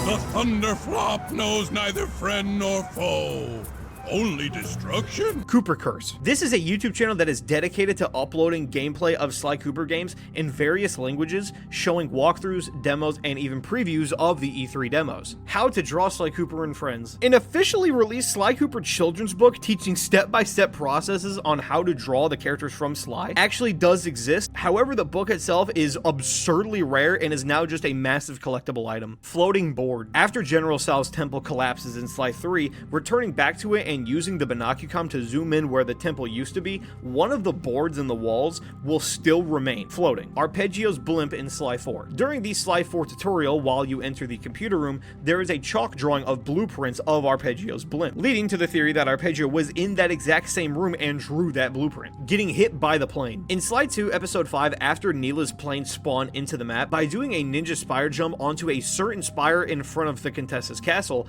after waiting long enough, one of the planes will come and directly hit you. And since you're in the spire position, you will simply glitch out and fly into the air. The distance that you fly is completely up to RNG, but you sometimes can get so high that you will go above the skybox. Ride the chopper. Dimitri had a helicopter in Sly 2, which you can still hear a mention of after Bug Dimitri's office. However, it was part of a cut job that you can even briefly see in one of the game's trailers. You would ride the helicopter around the map and then eventually land in the back courtyard, where you would then unlock the gate for Bentley and Murray to come in as well. This whole thing was just replaced with just a Neela trailing mission and just a conveniently parked red car that just lets you just jump in through the gate. Mr. Decibel. In Sly 4, the character of Miss Decibel from Chapter 5 of the game was originally going to be a male, as seen in old concept art. It is unknown why it was changed. Blue tongue. A small yet consistent bug that occurs in Sly 4 is that when Bentley is wearing his ultimate outfit, half of his tongue will always be blue. The game never fixes this. The hidden spa room. In Sly 4 episode 5, there is a hidden spa room that can be accessed. There is a hole by the right side of the bridge that is slightly covered by plants, so it might be hard to go actually find. Crawling through the hole will enter a whole new area, this being a hidden spa. This entire loaded in area actually has no uses besides one hidden Sly mask and even an Easter egg where you can actually see Miss Decibel relaxing. Penelope's current whereabouts. In Sly 4, Penelope is arrested. However, it is revealed in a mid-credit scene that she escapes from jail and is now on the loose. It is not known to this day where she is, and considering Sly 5 practically won't be happening, her location will forever remain unknown. The blind date fail animation. Carmelita in the carriage will be flying around, and the animation of her doing this is infamous and hilarious because it is one of the worst and laziest animations ever. She can be seen flying around the cabin stiff as a board, and it just looks incredibly unfinished. The Murinator. During a commercial for Sly 2, Murray refers to himself as the Murinator instead of the signature The Murray. And the Murinator's got you covered. It is unknown how late in the game that this had to have been changed, but this was a big deal. Considering that it made it into a full trailer with real dialogue and the whole bit, this had to have been a last second change. Removed loading screen. In the PS2 versions of the Sly trilogy, whenever a black loading screen would be present, a small Sly icon would be in the middle of the screen. But when the trilogy was moved over to the PS3, this icon was removed entirely, and all that resides is now just a black screen.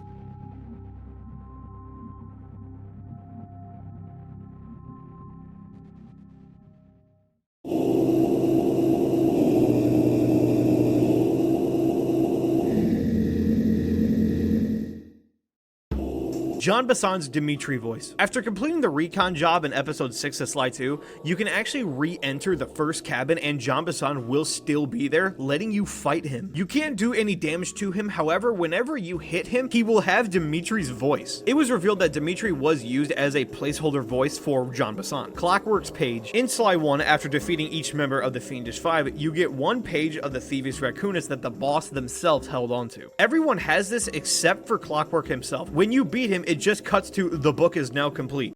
It took some tricky maneuvering, but I managed to snatch that last piece of the Thievius Raccoonus from Clockwork's claw. Instead of showing you what actually did it to make the book complete. Some think that this might be the time stop power that you get in a level prior, but that is not the case because after you defeat Clockwork himself, Sly pretty much just says mission accomplished, that he completed the task of getting the Thievius Raccoonus back to its original state. Canada Games permanent soft lock. If at any time during the operation in Sly 2 episode 7, you decide to pause and then choose to save and quit, you have now just ruined your save file. Upon reloading the save, no jobs will become available. On the PS2 versions, a glitch can be used to reset your episode 7 progress back to the laser redirection mission, so you can actually try again. Unfortunately, this was patched in the Sly collection, but the Canada Games progress lock glitch was not. Paper behind the mirror. In Sly 2 episode 1, when inside of the backstage of the nightclub, smashing one of the mirrors reveals a large blank piece of paper hidden behind it. It serves no purpose, but it was obviously intentionally placed there for an unknown reason. Spain. It was revealed that Sly 2 actually had another cut level, that being Spain, but it was scrapped incredibly early on and never even made it into the development phase. The Crimson Guard. This was possibly the unofficial name of Rajan's lieutenant guards in Sly 2, which is still also a cut idea. They're essentially like the Contessa's shadow guards. They were all in contact, and attacking one of them would alert all of them, or you would fail the mission. They had special hats so that you can tell them apart from just actual flashlight guards, and in an old dev build, Bentley refers to them as the Crimson Guard. The Cairo Pig Guards are actual guards. In the tutorial of Sly 2, you can occasionally see guards patrolling, but you can never interact with them or even get their attention. By hacking the game, you can actually get to them,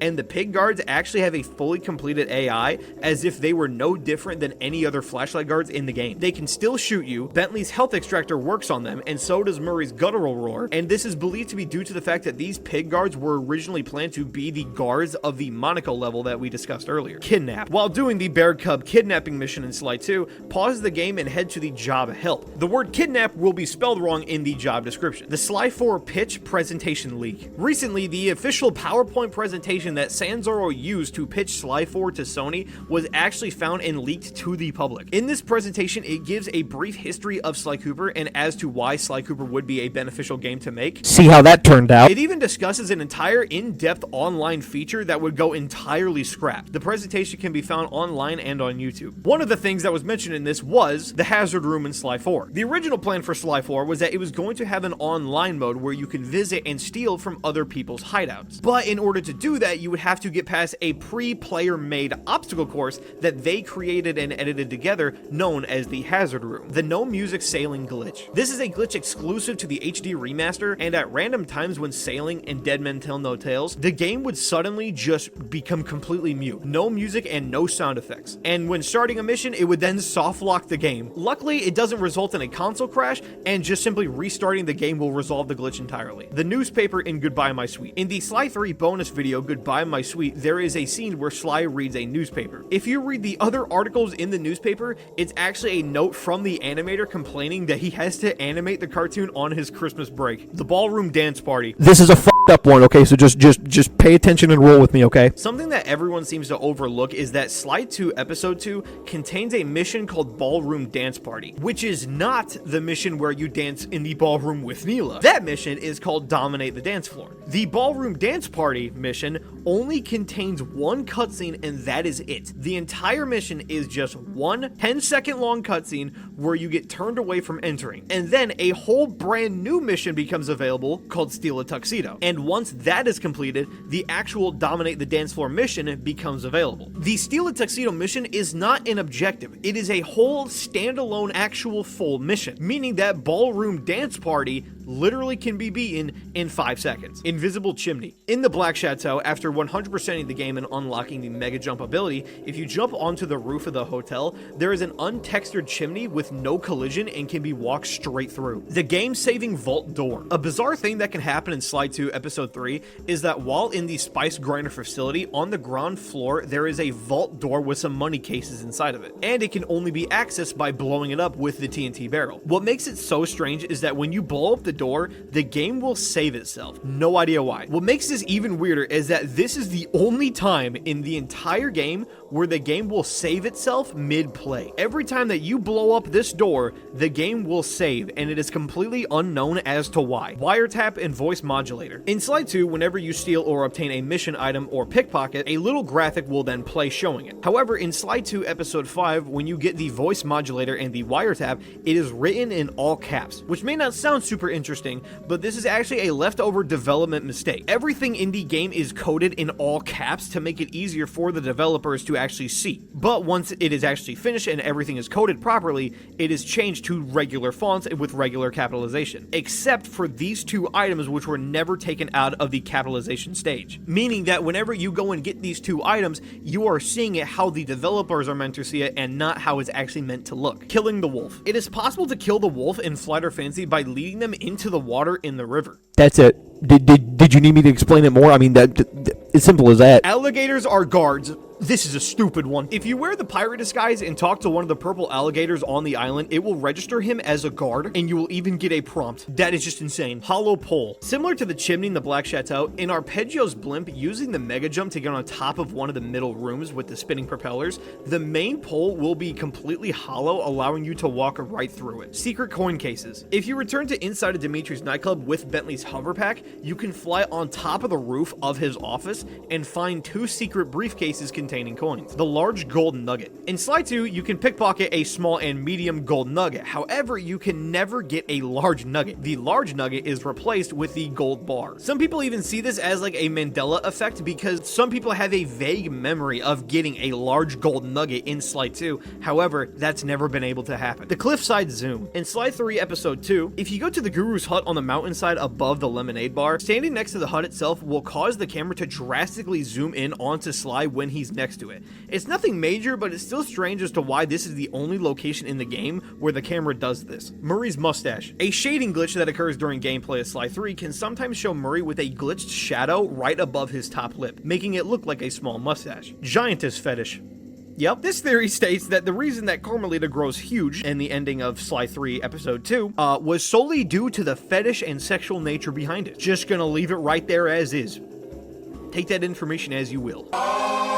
The cut chat room scene. In the PS2 version of Sly 3, during the Flight of Fancy intro cutscene, there is a segment where Bentley is speaking with Penelope in an online chat room. But in the PAL releases of the game, this cutscene was changed to be a sort of montage of Bentley just typing. This was most likely cut due to the hassle of having to translate all of the text in all regions. But in the HD remaster, they put the chat room back in just its one standalone English version. The Gadget Grid portrait change. In the HD remaster of Sly 2, Sly's portrait in the Gadget Grid selection was changed, and in Sly 3, both Sly and Murray have their portraits changed in their own Gadget Grids. Lewd designs. There's a lot of sexual ones in these. Throughout Sly 4, especially in the Geisha House of Episode 1, if you were to look, every artwork in the background features female characters with overly large titties. This just comes off as funny as to how often it appears. Bentley's Submarine. Bentley's Submarine was a cut level from Sly 1, where you pilot a submarine in a 3D environment. It was cut down drastically and replaced with the crab shooting minigame instead. Footage of this cut submarine level can still be found online. The franchise ends on a bad note. The franchise ending on a bad note is pretty much going to stay fact. When Sanzaro created Sly 4, there was and is no plans for a Sly 5. However, they still decided to make the insane decision to end Sly 4 on a major cliffhanger. And since the game itself didn't sell well, as we all know, to get that 5th installment, the franchise just ends on that bad ending cliffhanger and was never resolved. The entire Sly Cooper franchise comes to an end with Sly being lost in time and stranded in ancient Egypt with no means of escape. Phenomenal.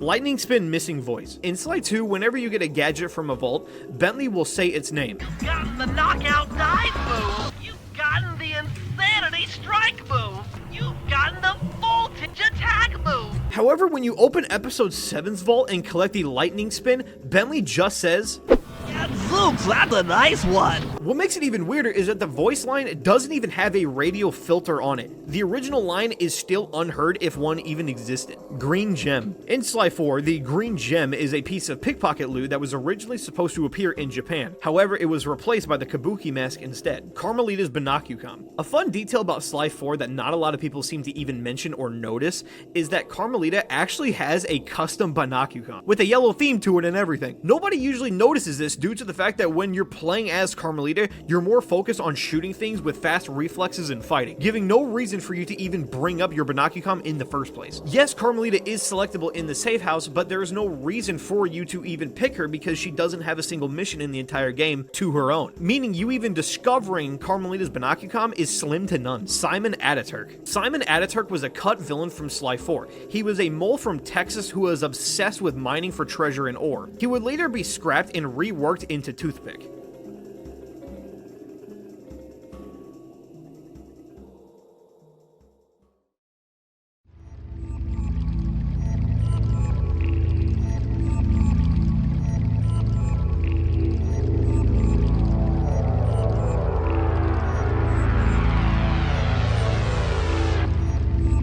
Rajan's water staff. In the mission where you follow Rajan in Sly 2 as Bentley, there is a small gray area in which Rajan can be alerted of your presence and chase you without officially catching you. If Rajan is chasing you and you bounce up to the tall tree in front of the helicopter tower, Rajan will try to attack you from the base of the tree, using attacks from his boss fight. But all of his attacks will have water splashes and animation because you're meant to fight him in the water arena. The watermelon frame. If you pay close attention to Rajan during the episode 2 recon job, you'll see that when he stands still, a watermelon appears at his feet for a single frame. This is because his basic standing position is the same one used for the watermelon mission. Speedrunners actually use the watermelon as a guide. The first frame that the watermelon appears is the optimal time to take his picture. Nightmare level. A cut nightmare level from Sly 4 was supposed to be an extremely dark mission of the game. It's not known what the level would actually have consisted of, but there does exist one piece of concept art showing a realistic raccoon. The belly dance was for the Rule 34 artists. Similar to the giantess fetish theory,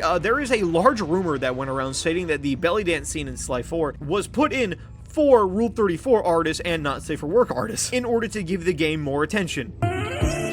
Penelope turned evil because of Dr. M. During Sly 3's Cooper Vault job, everyone was in radio contact at all times and could hear everything that was said. The theory states that Penelope heard what Dr. M said about Sly taking control and using Bentley and Murray as sidekicks. The son of the real leader of your gang. Bentley. Whatever. We're friends. Equals. Then why is it called the Cooper Gang, you self-centered egomaniac? That's enough. Upset by the possibility of this fact, she leaves the Cooper Gang and goes to help La Paradox in Sly 4 so that she can show Bentley how much more she and him can both be. Sly's death. During the last episode of Sly 3, if you die as Carmelita during her face-off with Dr. M's giant beast, you'll get a short but unusually brutal fail cutscene of Sly being eaten by the beast. Real-life rap songs. Sly Cooper has a lot of real-life rap songs based on it, none of which are very good. Let me just say that, to be honest with you. If you would like to hear them for some insane reason, here's a list of all the ones that I could find at least, and make sure that you listen to them at your own risk. Caught. There's so much sexual shit in this Iceberg, bro. Caught is a very professionally animated porn animation of Sly and Carmelita created by the furry porn animator April. Nightclub Rail Slide. If you re-enter the nightclub where you bomb the disco ball, as Sly, the railings that go down to the bottom floor can actually be interacted with, and by doing so, you will slide down them. This is a completely useless feature, and Sly even has no reason to even go in there in the first place. And not only that, but the rail slide is a move that you don't even get until chapter 3, along with the additional fact that it's only like 2 feet long. You could just walk down the ramp and it'd be quicker. Sungam3210. Sungam3210 is a YouTuber from YouTube's earliest years. He is known to be one of, if not the first ever YouTuber to make consistent Sly Cooper content, ranging from glitches to walkthroughs. Unfortunately though, his channel has gone without an upload for over a decade. Panda King is a guard. Similar to the alligator in Dead Men Tell No Tales, Panda King himself counts as a guard. During the Panda King rematch boss fight in Sly 3, if you walk up to him wearing the photographer outfit, he will actually become a guard and give you a prompt to complete. Press the rear touchpad. This entry refers to how in the PS Vita ports of the trilogy, new button commands exist that were not there when the game first initially came out. This line said by Bentley was created with AI for the Vita ports of the game. Bentley's last name. The Japanese manual for Sly 1 claims Bentley's last name is Wise Turtle, which is just mad creative. Kiss of the Spider-Woman. During the opening cinematic of A Tangled Web, there is a shot of the Contessa standing in front of a spider's web, which is a direct copy of a poster art of the 1985 film Kiss of the Spider-Woman. Jean Bassan breaks the table. When you first encounter Jean Bassan at the beginning of episode 6, if you head to the back right of the room and hide under the table, Jean Bassan will eventually run into the table and break it because he ran into it. He only hits this table if you are under it. One of the best examples of footage that I can show you of this glitch happening is from Darkside Phil's video that I talked about earlier. Easy. What the? A thief? Why'd he break the table? What the f? He broke the table. What? My should arrive at the end of the week. Bullseye. For second. When you gonna give me a what? Why does he break the table? Believe you me. After beating Mugshot in Sly 1, Mugshot will talk about why Sly shouldn't go up against Miss Ruby. The dialogue is said incorrectly and doesn't even match the subtitles. The line that the subtitles say is, "Believe me, you don't want to be you." But Mugshot will say, "Believe you me, you don't want to be you." Meaning that this is actually a bad take in a blooper that they accidentally kept in. And then believe you me, you don't want to be you. Sly 3 Hidden Disguise. Sly 3 has a hidden disguise that cannot be unlocked and is only viewable by hacking the game. The hidden disguise in question is actually Sly's silhouette outfit from the intro cutscene of the game. Kevin Miller's last Sly voice acting was in a YouTube video. Kevin Miller's last speaking voice acting role as Sly Cooper was in YouTuber JFJ's Sly 4 gameplay Let's Play. JFJ? Sounds like a cool guy. I always did like sock puppets. The Bad Guys. Fans of Sly Cooper mostly agree that the DreamWorks movie The Bad Guys is suspiciously close to Sly Cooper and has the exact same tone and feels like how an actual Sly Cooper movie would feel, down to the character interaction and being a group of anthropomorphic thieves in the first place. Silence the Alarms argument. During the Sly 2 demo in Ratchet & Clank 3, in the job Silence the Alarms, in the final game, Bentley explains slowly to Murray what to do, and he just simply responds with check. There are 3 of them out here, and I need you to take them out. Check. But in the demo, they actually have a small little argument with Murray saying that he's not a child for Bentley talking so slow. It's unknown why this was changed. There are 3 of them out here, and I need you to take them out. Hey, Bentley, you don't have to talk to me like I'm a child. Well, I'm just trying to make it crystal clear for you. What's clear to me is that you're not sure I can pull this off. Look, if I'm the guy for the job, then I'm the guy. Don't worry. The Murray will lay waste to these alarms and emerge triumphant. Murray's mask's shadow. In the HD remaster of Sly 2 during the final cutscene, Murray's mask has weird shadows that cover the ripped spots of the mask, making them for some reason black instead of just showing his actual pink skin underneath. The deleted beach shot. In the final release of Sly 3, where he's being crushed by Dr. M's monster, he has a flashback to the events of the game. However, the demo of the game instead shows Sly badly hurt on a beach instead of being grabbed and crushed by the monster. The cutscene is called Sly's backstory. Red flashlight guard. Not to be confused with the Crimson Guard that we talked about earlier. In the Sly 2 demo during the pickpocket job, Bentley mentions that the guards with red flashlights have walkie-talkies. If you get caught by one, they will call reinforcements, very similar to Rajan's Crimson Guards. Just be careful around guards with red flashlights. They're all in communication via walkie-talkie, and if one catches sight of you, or you attack him, the whole mission is a bust. A lot of beta footage of Sly 2 actually shows these red flashlight guards, but in the demo, they are nowhere to be seen, and were eventually scrapped, obviously, in the final game. This entire mechanic with the red flashlight guards and the calling in reinforcements was replaced with a different small guard that had a megaphone. The Negative World. The Negative World is a distorted glitch world in Sly 2 Episode 1. If you return to Dimitri's level and go into the nightclub's window where you would go to swap the painting, right below the entrance there is a door that leads to nowhere and is only there for decoration. By rapid firing the paraglider into the door and corner of the wall, you can actually access the outside world where everything is glitched and physics as the whole is broken. You can actually see the Negative World in the base game just by simply looking out the window that you just entered from. Floating eyes. In Sly 3, when you blow up the sails of an enemy pirate ship, if the pirate is a cat and you approach their ship,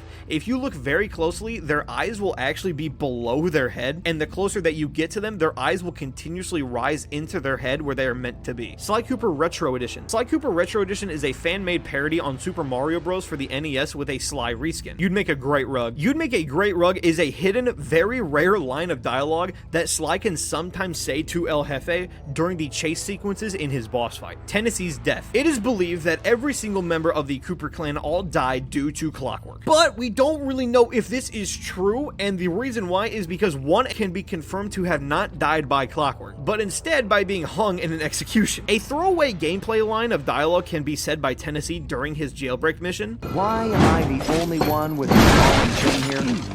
Listen, friend, you're planning on hanging me tomorrow. You want to trade?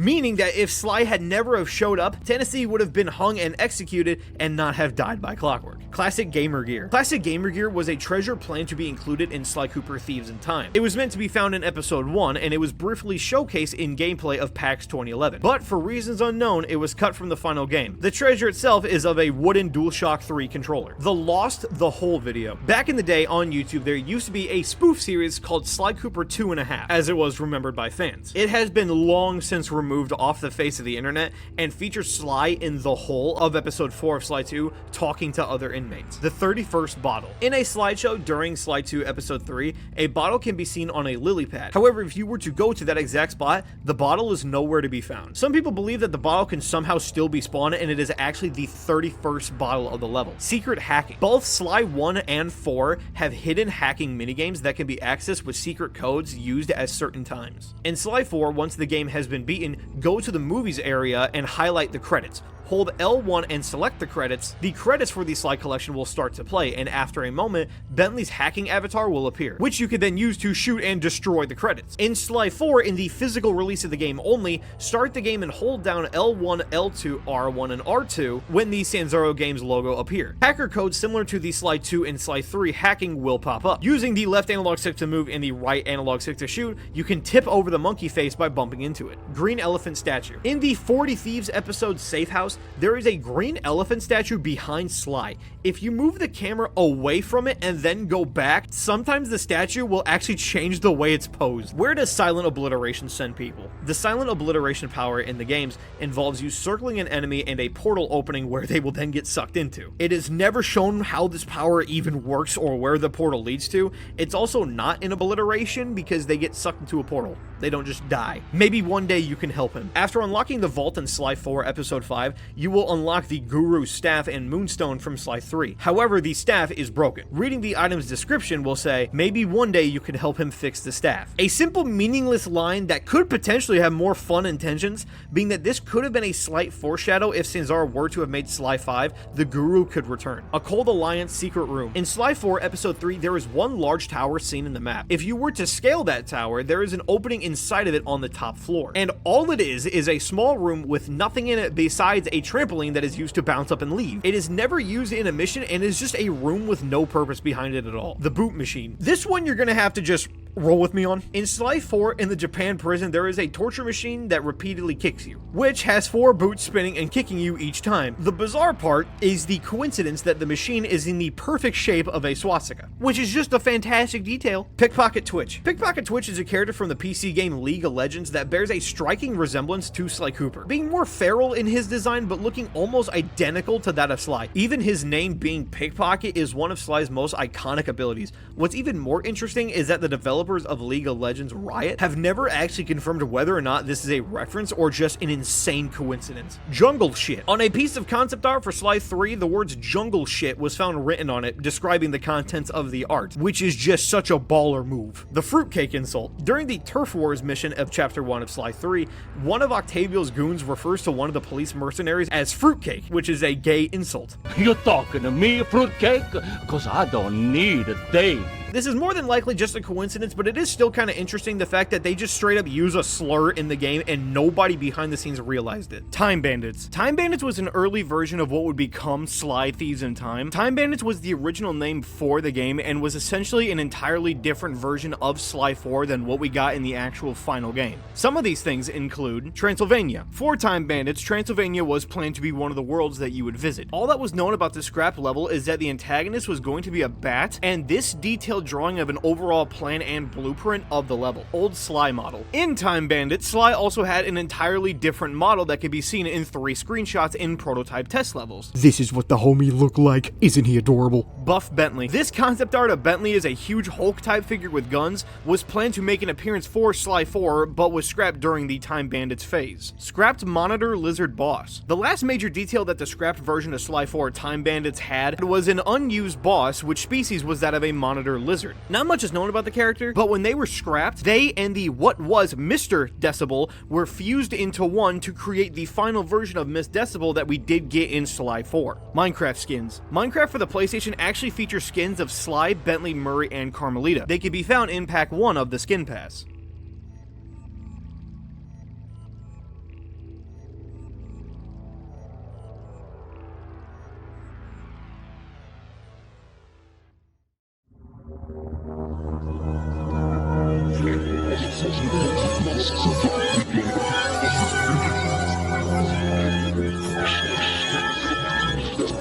Episode 5 Yodeling. If you turn off the music in Sly 2 Episode 5, then head to the highest point possible, some say that you can hear what sounds like yodeling in the distance, similar to the whole Yanny and Laurel kind of thing. Sly 4 Thieves in Time 2007 fan prediction. Sometime during the 8-year wait between Sly 3 and 4, a group of Sly fans made a fanfiction about Sly and the gang going back in time to save the ancestors, with a fake trailer on YouTube and everything. What made it so much more interesting is that both the plot and title fit perfectly with the actual 4th game that would release 6 years later. Last year's judge was decapitated. During the Canada Games, John Bassan keeps intimidating the judges into giving him perfect scores. After he falls off the ice wall, he says, "Did I ever tell any of you the story about the judge from last year's competition who mistakenly gave me a score other than 10? It is initially unclear as to what he's referring to, but some people have made the connection that during the RC Combat Club mission from earlier in the game, Murray has to wear a moose head as a disguise, leading to the theory that that is what has happened to the last year's judge. He was decapitated and used for taxidermy. Sly's mother. In all of Sly's backstory, Sly never mentions his mother, just his father or his parents. Sly's mother is seen to have had the head shape of a fox in a family portrait during one of the animated cutscenes. However, her identity is never revealed. The Bad Mofo Collector. In Mojo Trap action, after Bentley sees the Bad Mojo Collector,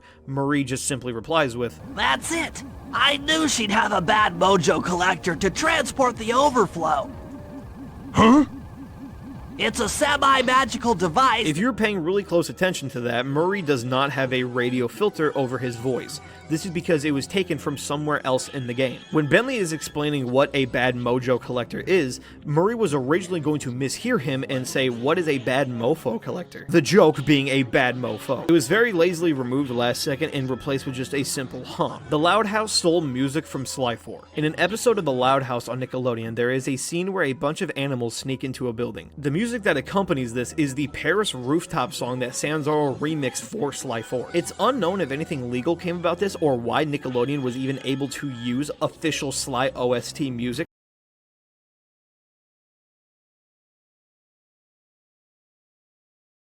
Decapitated Sly glitch. In Arpeggio's blimp at random times, there is a chance that Sly would lose his head. The game's frame rate would stop, and if let be, the console itself would then begin to crash. Some people encountered the glitch and discovered that to stop the crash, you must pause the game, exit the episode, and then return back as fast as possible. Waterbug Run Mandela Effect. Every Sly fan knows how painfully hard the Waterbug Run mission in Sly 2 was to complete as kids, involving some cases where it caused people to even rage quit. However, playing the stage as an adult, it is one of the easiest levels in the game, causing a Mandela effect of the level's difficulty. The Family Guy house in Sly 4. In the far background of Mice and Mechs, there are several buildings in the skybox, one of which is almost an exact recreation of the Griffin house from Family Guy. Murray can pick up dynamite, a combat trick not publicly discovered until 19 years after the game's release. When a small guard throws a stick of dynamite at you in Dimitri's level, Murray can actually pick them up by stomping on the ground and throwing them back at the guards. Sly's DreamWorks face. It just speaks for itself. Pickpocket a bomb. In Sly 3 as Bentley, you can pickpocket Carmelita. If Carmelita's pocket is shining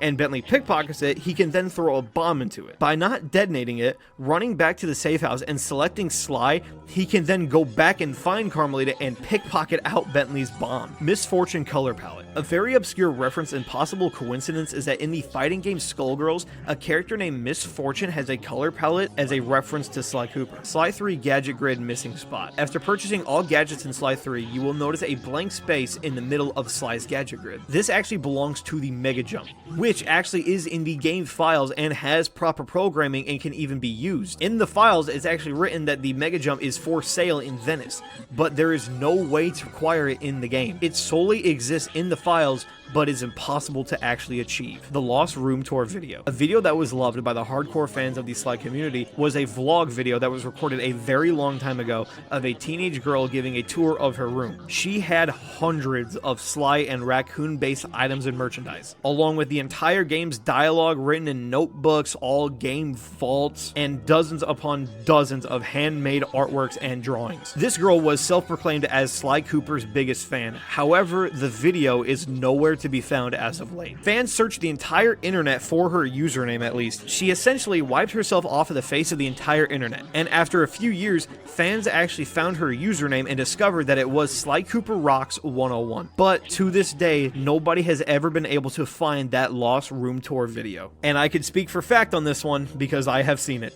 And I have not seen it since maybe 2010, and I do remember it vividly. This video, at the time of me writing this, had to have been at least 13 years ago. John Bassan's hidden racist comment towards Rajan. When listening to the radio of John Bassan talking in the safe house, there is a chance that you will hear John Bassan talking about Rajan and how he has a hard time trusting him due to the fact that he's foreign.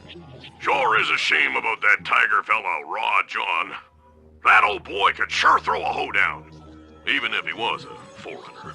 Ryoichi's ghost. There is an incredibly rare chance that a ghost of Ryoichi will appear next to him during his idle animation, and he will just simply stand there and do nothing. Thievius Raccoonus computer game. Thievius Raccoonus was a downloadable spin-off game created to promote the release of Sly 1 in PAL regions. It appeared on the now defunct official European website for the game, slyschool.com. Though the website itself is no longer available, it can still be viewed at the web archive. Bentley goes crazy. This theory suggests that during the events of Sly 3, Bentley is currently going through a dark phase in his life and forgetting about his morals in exchange for his goals. The evidence is that in Sly 3 specifically, Bentley's plans are much more devious and evil, even making Murray call him out on this multiple times. Teach him to like eating miners, huh? That's a sinister plan, Bentley. Man, You've gotten devious over the years. From openly crushing guards with the Ferris wheel with no remorse, telling Murray to feed minor workers to a crocodile, telling the Guru to kill all competitors of the Aces flight competition with the wolf, and slowly building jealousy towards Sly in the final chapter, suggests that Bentley is starting to lose his mind and even maybe become evil. This is further suggested by the fact that once he hears Dr. M's conversation with Sly, he starts to see where he's coming from and needs Murray to snap him out of it. Do you ever feel like you're playing second fiddle to Sly? Like he treats us as sidekicks? No way! Sly's cool! The Lost Butthole video, just roll with me. It's a mood killer, but just roll with me, man. There was a YouTube video from several years ago that featured a glitch in Chapter 5 of Sly 2. What the person did in the video was they went into the crypt and jumped into a barrel. And when they did this, Sly's tail would glitch up, and because of crossing geometry, it would give Sly a black dot right on his ass, making it look like he has a butthole. Which I know sounds absolutely just ridiculous and stupid, but I've seen this video too, alright? I was there for this. It was weird as shit. What's up, lads? It's Editing Neesterhere from the future here again. So I recorded the audio for this like a couple months ago, right?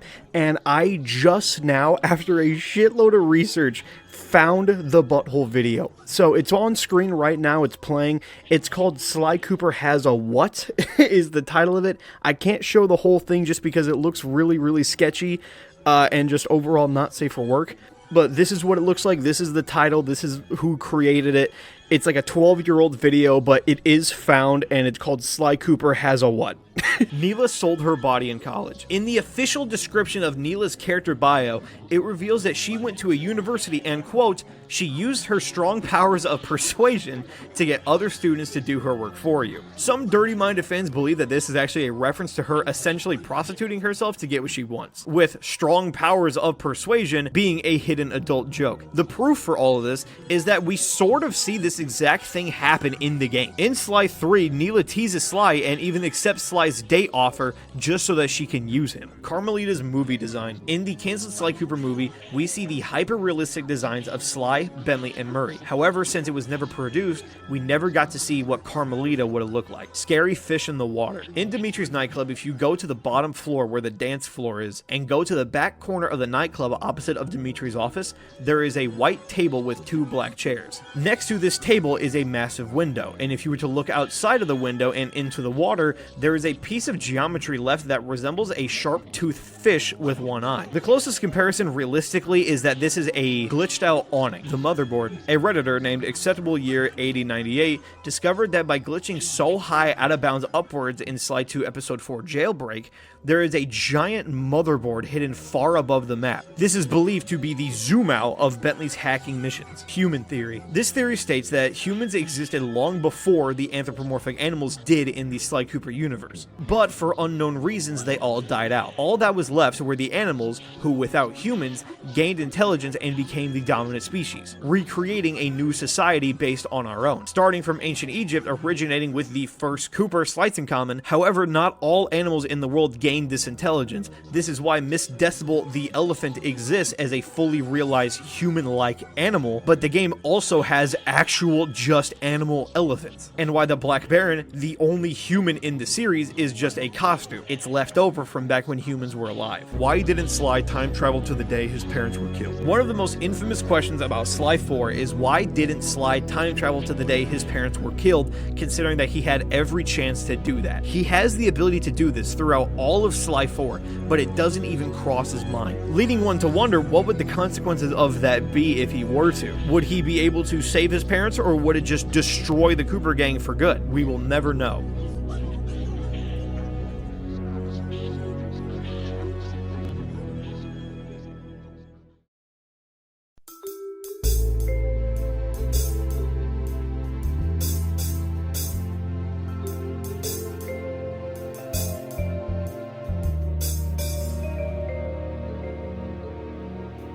Alright, my boys, so I'm ended off right here. So this is a bit of a different kind of video. I've never really done a video like this before, especially to this scale.